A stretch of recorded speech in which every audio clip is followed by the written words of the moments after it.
जय हिंद दोस्तों, आप सभी का स्वागत है आपके अपने YouTube चैनल दबंग क्लासेस पर।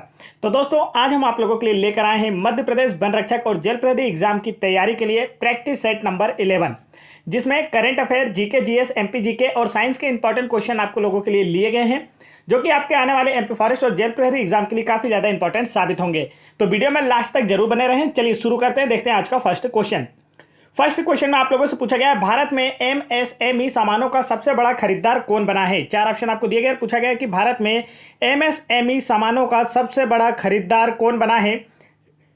रक्षा मंत्रालय, संस्कृति मंत्रालय, एमएसएमई मंत्रालय या विदेश मंत्रालय। तो इसका राइट आंसर आप लोगों को दिए गए ऑप्शंस में से बताना है। करेक्ट आंसर होगा ऑप्शन नंबर 1, रक्षा मंत्रालय। भारत में एमएसएमई सामानों का सबसे बड़ा खरीदार वर्ष 2023 में रक्षा मंत्रालय बनकर उभरा है। एमएसएमई की बात की जाए तो इसका फुल फॉर्म होता है micro, small and medium enterprises. आगे चलते हैं नेक्स्ट क्वेश्चन की ओर। नेक्स्ट क्वेश्चन में यहां पर आप लोगों से पूछा गया है 400 डेज बुक के राइटर कौन है। चार ऑप्शन आपको दिए गए और पूछा गया है 400 डेज बुक के राइटर कौन है। तो इसका जो राइट आंसर है वह है आप लोगों का ऑप्शन नंबर 4, चेतन भगत जो हैं यह 400 डेज बुक के राइटर हैं। इनकी अन्य पुस्तकें जो कि अक्सर एग्जाम में पूछी जाती हैं वह भी मैं आप लोगों को बता दे रहा हूं। पहली है वन इंडियन गर्ल, दूसरी है हाफ गर्लफ्रेंड, तीसरी है the 3 mistake of life my life. तो ये जो 3 बुक है अक्सर चेतन भगत की पूछी जाती हैं, आप लोगों को अच्छे से याद रखना। सबसे ज़्यादा इंपॉर्टेंट इसमें जो है वन इंडियन गर्ल और हाफ गर्लफ्रेंड है। चलिए बढ़ते हैं नेक्स्ट क्वेश्चन की ओर। नेक्स्ट क्वेश्चन में देखते हैं आपसे क्या पूछा जा रहा है। तो यहाँ पर आप लोगों से पूछा गया है, भारत के संविधान के किस अनुच्छेद में काम करने का अधिकार शामिल है। चार ऑप्शन आपको दिए गए और पूछा गया है कि संविधान का कौन सा अनुच्छेद काम करने का अधिकार देता है। तो इसका जो राइट आंसर है दोस्तों वह क्या होगा। करेक्ट आंसर आपका होने वाला है ऑप्शन नंबर 4, अनुच्छेद 41 में काम करने का अधिकार शामिल है। चलिए आगे बढ़ते हैं नेक्स्ट क्वेश्चन की ओर। नेक्स्ट क्वेश्चन में यहां पर आप लोगों से पूछा जा रहा है, मध्य प्रदेश में तात्या टोपे स्टेडियम कहां स्थित है। क्या पूछा गया है, मध्य प्रदेश में तात्या टोपे स्टेडियम कहां स्थित है। तो इसका राइट आंसर आप लोगों को बताना है। करेक्ट आंसर जो होने वाला है दोस्तों वह है आप लोगों का ऑप्शन नंबर 1, भोपाल में। मध्य प्रदेश में तात्या टोपे स्टेडियम जो है यह भोपाल में स्थित है और ग्वालियर में स्थित है रूप सिंह स्टेडियम। ठीक है, ये दोनों अक्सर एग्जाम में पूछे जाते हैं। अभी हाल ही में आपके पटवारी, अबकारी और कांस्टेबल एग्जाम में पूछे गए प्रश्न हैं। तात्या टोपे स्टेडियम स्थित है भोपाल में, रूप सिंह स्टेडियम स्थित है ग्वालियर में और होलकर स्टेडियम स्थित है इंदौर में, नेहरू स्टेडियम स्थित है इंदौर में। तो ये जो 4 स्टेडियम है अक्सर एग्जाम में पूछे जाते हैं, आप लोगों को याद रखना। आपके पटवारी एग्जाम 2023, आबकारी एग्जाम 2023, कांस्टेबल एग्जाम 2022 में यह सभी स्टेडियम पूछे गए थे। नेक्स्ट क्वेश्चन देखते हैं। यहां पर आप लोगों से पूछा गया है, उपराष्ट्रपति को वेतन भत्ता संसद के विधायी प्रावधान के अनुसार किस अनुसूची के अनुसार तय किया गया है। तो आप लोगों से पूछा गया है कि उपराष्ट्रपति का जो वेतन भत्ता है वो आप लोगों को बताना है कि किस अनुसूची के तहत दिया जाता है। तो इसका जो राइट आंसर है दोस्तों वह है आप लोगों का ऑप्शन नंबर 4, अनुसूची 2। किसी भी राष्ट्रपति, उपराष्ट्रपति, प्रधानमंत्री और सभी सरकारी जो अधिकारी होते हैं उन सभी के वेतन भत्ते का जो प्रावधान है वो किसमें किया गया है, दूसरी अनुसूची में किया गया है। अब यहां पर देखिए आप लोगों से क्या बोला गया है, उपराष्ट्रपति को वेतन भत्ता संसद के विधायी प्रावधान के अनुसार अनुसूची 2 के अनुसार तय किया गया है। उपराष्ट्रपति की बात की जाए तो उपराष्ट्रपति पद के लिए भारतीय संविधान में वेतन का कोई प्रावधान नहीं है। मतलब जो उपराष्ट्रपति होता है उसे उपराष्ट्रपति पद का कोई भी वेतन नहीं दिया जाता है, बल्कि उपराष्ट्रपति जो है वह राज्यसभा का सभापति, उपसभापति होता है, आप सभी जानते हैं। तो यह राज्यसभा का सभापति होता है, इसे इसी पद की सैलरी अर्थात वेतन और अन्य सुविधाएं दी जाती हैं। उपराष्ट्रपति को हर माह 4 लाख रुपए का वेतन दिया जाता है। आगे बढ़ते हैं नेक्स्ट क्वेश्चन की ओर। नेक्स्ट क्वेश्चन में देखिए आपसे क्या पूछा है। तो नेक्स्ट क्वेश्चन में आप लोगों से पूछा जा रहा है, सार्वजनिक क्षेत्र के बैंकों का स्वामित्व किसके पास होता है। आप लोगों को बताना है। दिए गए 4 ऑप्शंस में से राइट आंसर आप लोगों को चुनना है कि कौन सा करेक्ट आंसर होगा। तो इसका जो राइट आंसर है दोस्तों वह है आप लोगों का ऑप्शन नंबर 2, भारत सरकार के पास। सार्वजनिक क्षेत्र के बैंकों का स्वामित्व जो है यह भारत सरकार के पास होता है। और एक क्वेश्चन आपसे पूछा जाता है कि वर्तमान समय में भारत में सार्वजनिक क्षेत्र का सबसे बड़ा बैंक कौन सा है। तब आपका आंसर होगा कि सार्वजनिक क्षेत्र का सबसे बड़ा bank SBI, state bank of India है, जिसकी स्थापना 1 जुलाई 1955 को की गई थी। तो इसे भी आप याद रखेंगे, अक्सर एग्जाम में पूछा जाता है। नेक्स्ट क्वेश्चन की ओर बढ़ते हैं। नेक्स्ट क्वेश्चन में आप लोगों से पूछा गया है, भारतीय तटरक्षक बल द्वारा कौन सा स्थापना दिवस बनाया गया है? अभी हाल ही में 2023 में भारतीय तटरक्षक बल के द्वारा कौन सा स्थापना दिवस बनाया गया है, आप लोगों से ये पूछा है। तो राइट आंसर होगा आपका ऑप्शन नंबर 3, 47वां स्थापना दिवस बनाया गया है। भारतीय तटरक्षक बल के प्रमुख बीरेंद्र सिंह पठानिया है और इसका मुख्यालय स्थित है नई दिल्ली में। आगे चलते हैं नेक्स्ट क्वेश्चन की ओर। नेक्स्ट क्वेश्चन में यहां पर आप लोगों से पूछा गया है मध्य प्रदेश एथलेटिक एसोसिएशन किस शहर में स्थित है? तो इसका करेक्ट आंसर आप लोगों को बताना है। राइट आंसर क्या होगा? तो करेक्ट आंसर आपका होने वाला है ऑप्शन नंबर 2 भोपाल में। मध्य प्रदेश एथलेटिक एसोसिएशन जो है यह प्रदेश की राजधानी भोपाल में स्थित है। आगे बढ़ते हैं नेक्स्ट क्वेश्चन की ओर। नेक्स्ट क्वेश्चन में देखिए आप लोगों से पूछा गया है भारत के योजना आयोग को किसने समाप्त किया? यह अभी आपके पटवारी एग्जाम 2023 में पूछा गया प्रश्न है कि भारत के योजना आयोग को किसने समाप्त किया। ऐसा एक क्वेश्चन पूछा गया था पटवारी एग्जाम 2023 में। तो राइट आंसर होगा आपका ऑप्शन नंबर 2, प्रधानमंत्री नरेंद्र मोदी जी ने भारत के योजना आयोग को समाप्त किया था। प्रधानमंत्री नरेंद्र मोदी जी ने योजना आयोग को समाप्त कर उसके स्थान पर नीति आयोग की स्थापना की। नीति आयोग की स्थापना कब की अगर पूछा जाए तो आपका आंसर होगा 1 जनवरी 2015 को नीति आयोग की स्थापना योजना आयोग के स्थान पर प्रधानमंत्री नरेंद्र मोदी जी के द्वारा की गई थी। नीति आयोग जो है यह भारत के थिंक टैंक के रूप में कार्य करता है और यहाँ पर ये जो नीति शब्द दिया है इसका फुल फॉर्म होता है नेशनल इंस्टीट्यूशन ट्रांसफॉर्मिंग इंडिया। ठीक है, national institution for transforming India, ये आपको याद रखना है। और नीति आयोग के जो अध्यक्ष है वह भारत के प्रधानमंत्री होते हैं। तो वर्तमान समय में नीति आयोग के अध्यक्ष कौन है? प्रधानमंत्री नरेंद्र मोदी जी। आगे बढ़ते हैं नेक्स्ट क्वेश्चन की ओर। नेक्स्ट क्वेश्चन में यहाँ पर पूछा गया है किस हवाई अड्डे पर देश का पहला मल्टीप्लेक्स थिएटर शुरू किया गया है? 4 ऑप्शन आपको दिए गए, राइट आंसर आप लोगों को बताना है। करेक्ट आंसर कौन सा होगा? तो इसका correct answer option number 2, Chennai हवाई अड्डा। चेन्नई हवाई अड्डे पर देश का पहला मल्टीप्लेक्स थिएटर शुरू किया गया है। चलिए आगे बढ़ते हैं नेक्स्ट क्वेश्चन की ओर। नेक्स्ट क्वेश्चन में देखिए क्या पूछा है। तो यहां पर आप लोगों से पूछा गया है किस मुगल सम्राट ने मुगल राजधानी को आगरा से दिल्ली स्थानांतरित किया था? तो आगरा से दिल्ली किसने राजधानी ले गया, आपसे यह पूछा जा रहा है। राइट आंसर जो होगा दोस्तों वह आपका ऑप्शन नंबर 4, शाहजहां। मुगल सम्राट शाहजहां ने मुगल राजधानी को आगरा से दिल्ली स्थानांतरित किया था। शाहजहां जो है इसने आगरा के ताजमहल और दिल्ली के लाल किला और जामा मस्जिद का निर्माण करवाया था। शाहजहां के बचपन का नाम खुर्रम था, अक्सर एग्जाम में पूछा जाता है, आप लोग याद रखेंगे। और शाहजहां का जो उत्तराधिकारी है वह औरंगजेब था। आगे बढ़ते हैं नेक्स्ट क्वेश्चन की ओर। नेक्स्ट क्वेश्चन में देखते हैं आपसे क्या पूछा जा रहा है। तो यहां पर आप लोगों से पूछा गया है मगध में किस शासक ने स्तूपों का निर्माण कराया था? 4 ऑप्शन आपको दिए गए, पूछा गया है कि किस शासक ने मगध में स्तूपों का निर्माण करवाया था। तो इसका जो राइट आंसर है, स्तूप जब भी आते हैं तो हमारे सामने सबसे पहला कौन सा नाम आता है? हम कहते हैं अशोक। तो बिल्कुल करेक्ट आंसर क्या होगा? अशोक। सम्राट अशोक ने मगध में स्तूपों का निर्माण कराया था। अशोक का संबंध मौर्य वंश से था। मौर्य वंश की स्थापना जो है चंद्रगुप्त मौर्य ने की थी। चंद्रगुप्त मौर्य का उत्तराधिकारी बिंदुसार था और बिंदुसार का उत्तराधिकारी अशोक था। अशोक का उत्तराधिकारी कुणाल था। तो ये सारे लाइन से आपको याद रखना, कोई सा भी पूछा जाए आप उसका आंसर आसानी से कर पाएंगे। अशोक ने कलिंग युद्ध के बाद बौद्ध धर्म की दीक्षा उपगुप्त से ली थी और अशोक ने विदिशा में स्थित सांची स्तूप का निर्माण भी कराया था। चलिए बढ़ते हैं नेक्स्ट क्वेश्चन की ओर। नेक्स्ट क्वेश्चन में देखते हैं आपसे क्या पूछा है। तो यहां पर आप लोगों से पूछा गया है आदिवासियों द्वारा बिरसा राज के प्रतीक के रूप में किस रंग के ध्वज का उपयोग किया गया था? तो करेक्ट आंसर आप लोगों को बताना है। करेक्ट आंसर जो होने वाला है दोस्तों वह है इसका ऑप्शन नंबर 2, सफेद।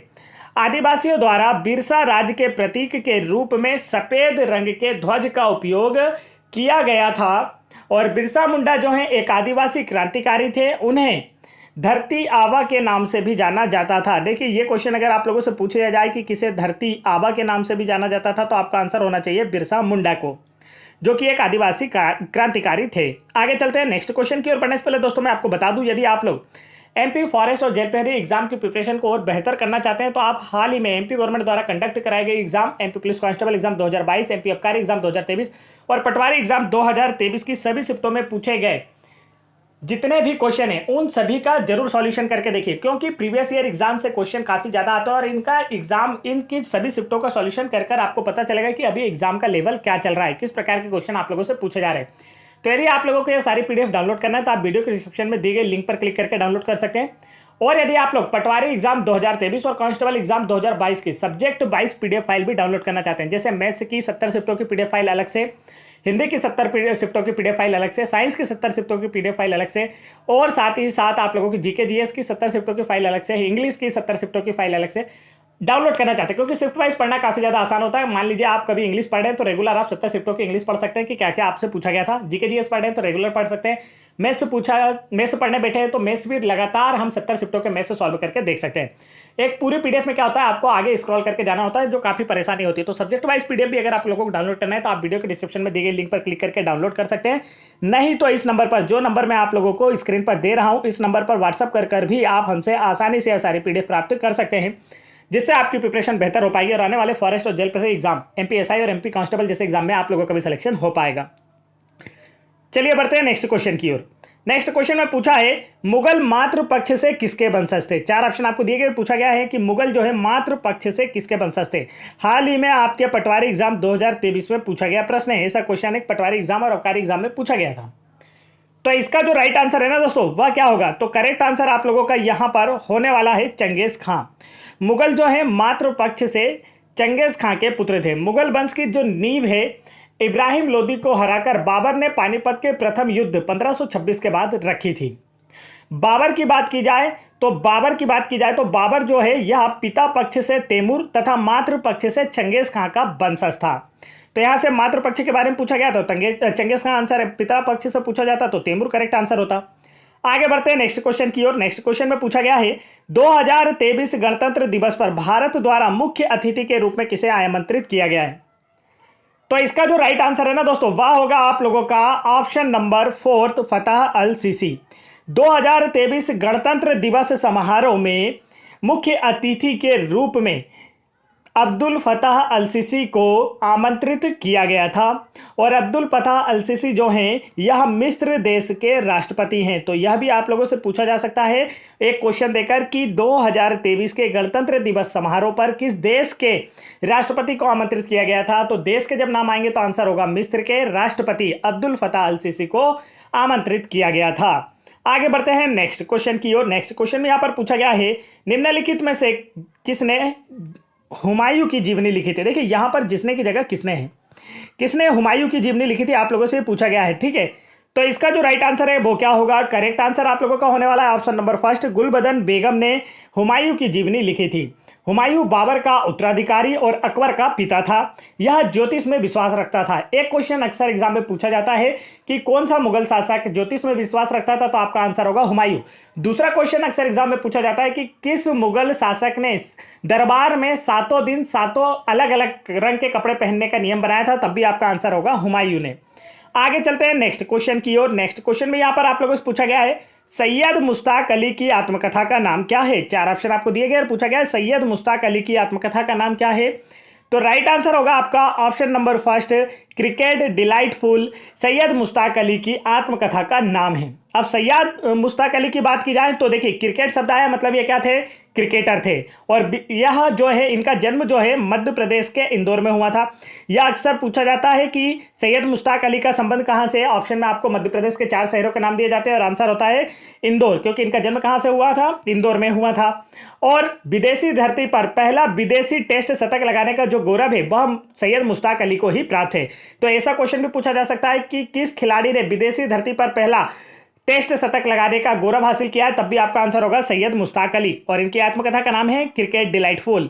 आगे चलते हैं नेक्स्ट क्वेश्चन की ओर। मध्य प्रदेश के जितने भी खिलाड़ी हैं इन सभी के वीडियो हमने आप लोगों को बनाकर प्रोवाइड कराई है, ठीक है। मध्य प्रदेश के जितने भी सेलिब्रिटी जैसे कि संगीतकार हैं, फिल्मों के अभिनेता हैं या फिर एथलेटिक्स हैं, क्रिकेटर हैं, तो इन सभी का खिलाड़ियों का, अभिनेताओं का, जितने भी सेलिब्रिटीज़ हैं उन सभी की वीडियोस हमने आप लोगों को एक प्रोवाइड कराई है, जिसमें से आपके कांस्टेबल एग्जाम 2022, आबकारी एग्जाम 2023 और पटवारी एग्जाम में भी क्वेश्चन पूछे गए थे और आने वाले भी एग्जाम में भी जरूर क्वेश्चन पूछे जाएंगे। तो आप एमपीजीके की प्लेलिस्ट में वीडियो जरूर देखें।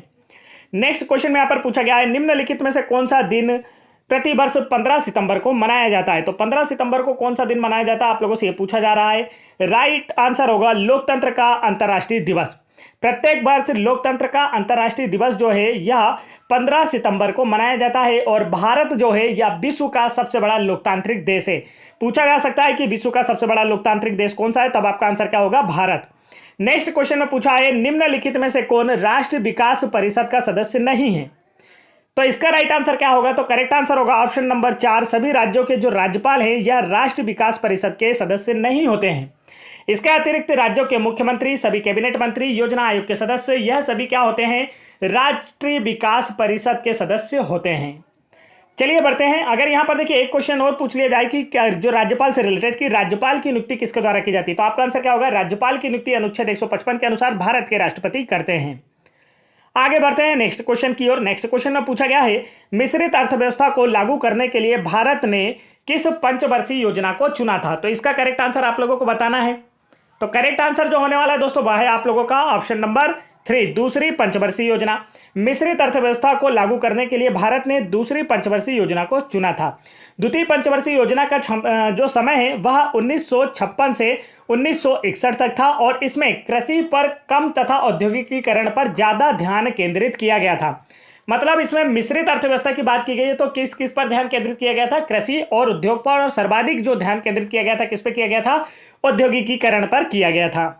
आगे चलते हैं नेक्स्ट क्वेश्चन की ओर। नेक्स्ट क्वेश्चन में यहाँ पर आप लोगों से पूछा गया है, देखिए अब हमारे साइंस के क्वेश्चन शुरू होते हैं दोस्तों। हमने जीके, जीएस, एमपीजीके और करंट अफेयर के क्वेश्चन पढ़ लिए हैं। अब साइंस के भी बड़े ध्यान से पढ़ना है, साइंस भी काफी ज्यादा इंपॉर्टेंट है आपके फॉरेस्ट एग्जाम में। यहाँ पर पूछा गया है, खालिस्तान में पौधों में पहले पीलापन, फिर काला पड़ना और फिर सूखना शुरू होता है। तो राइट आंसर आप लोगों को बताना है क्या होगा? करेक्ट आंसर होगा आपका ऑप्शन नंबर 3, डायबेक। डायबेक रोग में पौधों में पहले पीलापन आता है, फिर काला पड़ते हैं और फिर सूखना शुरू होता है।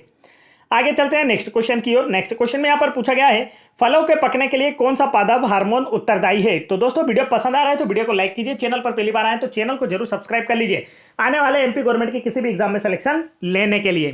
तो यहाँ पर पूछा गया है, फलों के पकने के लिए कौन सा पादप हार्मोन उत्तरदायी है? तो इसका जो राइट आंसर है दोस्तों वह है आप लोगों का ऑप्शन नंबर 4, इथिलीन जो है यह फलों के प्राकृतिक रूप से पकने के लिए उत्तरदायी हार्मोन है। आगे चलते हैं नेक्स्ट क्वेश्चन की ओर। नेक्स्ट क्वेश्चन में पूछा है, खाद्य जाल में ऊर्जा का प्रवाह कैसा होता है? 4 ऑप्शन आपको दिए गए हैं, द्विदिशीय होता है, चौथाई बे होता है, 3 दिशीय होता है या 1 दिशीय होता है। तो राइट आंसर आप लोगों को बताना है कि करेक्ट आंसर क्या होने वाला है। तो इसका जो राइट आंसर है वह है आप लोगों का ऑप्शन नंबर 4, 1 दिशीय। खाद्य जाल में ऊर्जा का प्रवाह जो है हमेशा 1 दिशीय होता है। और यहाँ पर देखिए एक क्वेश्चन और बनता है यहाँ से कि पोषक स्तर में एक पोषी स्तर से दूसरे पोषी स्तर में, अगले पोषी स्तर में कितनी प्रतिशत ऊर्जा स्थानांतरित होती है? तो आपका आंसर होगा 10%।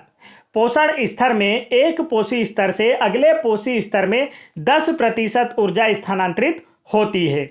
आगे चलते हैं नेक्स्ट क्वेश्चन की ओर। नेक्स्ट क्वेश्चन में यहाँ पर पूछा गया है, डीएनए से आरएनए बनाने की प्रक्रिया की सही अवधि क्या है?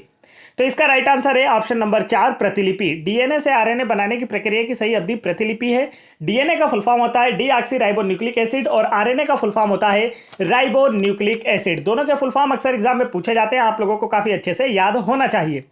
नेक्स्ट क्वेश्चन की ओर बढ़ते हैं। नेक्स्ट क्वेश्चन में यहाँ पर पूछा गया है, निम्नलिखित में से कौन सा कारक पाइपलाइन के माध्यम से तेल परिवहन की दक्षता को प्रभावित करता है? तो यह आप लोगों को बताना है कि एक जो पाइपलाइन है और इससे अगर तेल को भेजा जा रहा है तो इनमें से कौन सा कारक है जो कि इसकी दक्षता को प्रभावित करता है सॉरी। तो राइट आंसर होगा ऑप्शन नंबर 3, श्यानता। श्यानता जो है पाइपलाइन के माध्यम से तेल परिवहन की दक्षता को प्रभावित करता है। श्यानता किसी तरल के गाढ़ेपन या उसके बहने का प्रतिरोध करने की क्षमता का परिचायक है।